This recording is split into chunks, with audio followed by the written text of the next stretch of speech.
हो, काय सांगाल? खडसेंनी आपल्या राजीनाम्याची मागणी केलेली आहे, त्यांच्यावरती दाऊदच्या संदर्भात आरोप झाले, त्यावेळेला राजीनामा घेतला गेला, मात्र गिरीश भाऊंचा सुद्धा राजीनामा घ्यावा अशी मागणी केली आहे. नाही का, सर्वप्रथम गोष्ट अशी की खडसेंचा राजीनामा काही दाऊदचा आरोप झाला म्हणून घेतला गेलेला नाही आहे. त्यांनी ज्या चोऱ्या केल्या, त्यांनी जे पराक्रम केले पार्टीत राहून, आर्थिक घोटाळे केले, त्यामुळे त्यांना पार्टीने हाकलून दिलेलं होतं, पक्षातून काढून टाकलेलं होतं. उगाच काहीतरी मला दाऊदमुळे काढलं असं समजण्याचं कारण नाही. आणि दुसरा विषय असा आहे, ते कुठंतरी 9-10 वर्षापूर्वीचा कुंभमेळ्याच्या वेळेचा फोटो लग्नातला एका त्या ठिकाणी दाखवत आहेत. नाशिकचे मोठे धर्मगुरू होते, मुस्लिम समाजाचा कुंभमेळ्यामध्ये खूप मोठा सहभाग होता, त्यांच्या घरी लग्न होतं. त्यांनी सगळ्यांना, मला सगळे लोकप्रतिनिधी होते, मी सगळे आमदार खासदार मी सगळे त्या ठिकाणी होतो गेलेलो, त्यावेळेचा ते फोटो त्या ठिकाणी दाखवत आहेत कुठला तरी. पण मला असं वाटतं की खडसे आता खूप फ्रस्ट्रेट झालेले आहेत. त्यांची तब्येत, त्याच्यातल्या ज्यात त्यांना खरं म्हणजे इन्कम टॅक्सचा भोसरी MIDC प्रकरणामध्ये 27-28 कोटी रुपयाचा दंड, त्यांच्या सगळ्या प्रॉपर्टीचे अटॅच झालेले आहेत. आता स्वतः 84 एकर जमिनीतला सगळा मुरुम त्याने विकून टाकला, SIT नेमली गेली, 137 कोटी रुपये दंड त्यांना त्याच्यामध्ये झाला.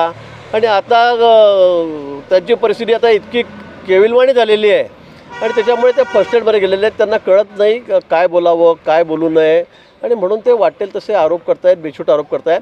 पण ही गोष्ट नक्की आहे की त्यांच्यावर असलेले सगळे ते आर्थिक बोजा, ताण त्यांच्यावर जो पडलेला आहे. कारण आपण सगळ्यांनी ऐकलेलं आहे, बघितलं आहे, 137 कोटी रुपयाचा दंड त्यांना रॉयल्टी चोरीमध्ये झालेला आहे.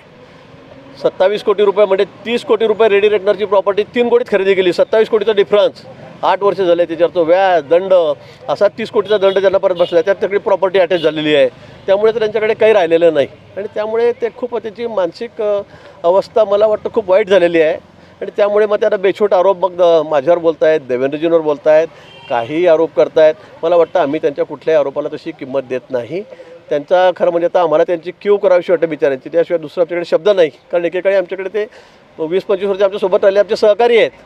पण आज त्यांची परिस्थिती बघून, त्यांनी केलेले सगळे कारनामे बघून, त्याच्यामध्ये घरच्या लोकांनी भोगावं लागलं. 2.5 वर्ष त्यांचे जावई बिचारे जेलमध्ये राहून आलेत.